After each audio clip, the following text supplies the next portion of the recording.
I was a stem cell donor, and I'm going to tell you all about it in the Learning Lab. Come with me. Stem cells are made inside your bones.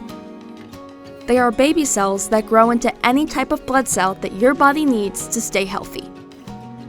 A stem cell donor gives healthy stem cells to a person who is sick and unable to make healthy stem cells on their own.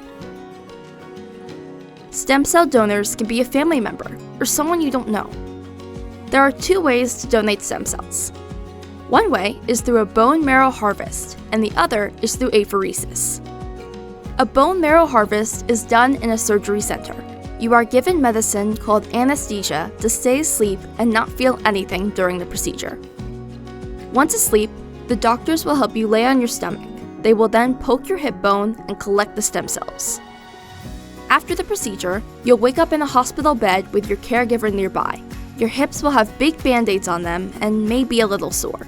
You might stay overnight in the hospital for monitoring and pain medication. The other way to donate stem cells is through apheresis. Depending on what's best for you, this is usually done in the hospital, but can sometimes be done in a clinic. First, a long, thin, flexible tube, called the central line, will be placed into a vein in your body.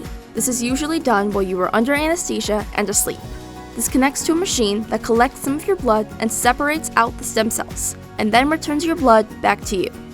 It's important to stay still during apheresis, so finding calm activities like reading, coloring, listening to music, or watching movies is best.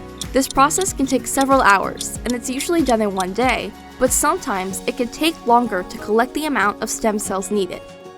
Once the collection is done, the line is removed, and you can go home. Being a stem cell donor and helping someone else is a very generous act, and it's something I'm so proud of myself for doing. Thank you for joining today's Learning Lab. Now, back to the soccer field so we can win this game.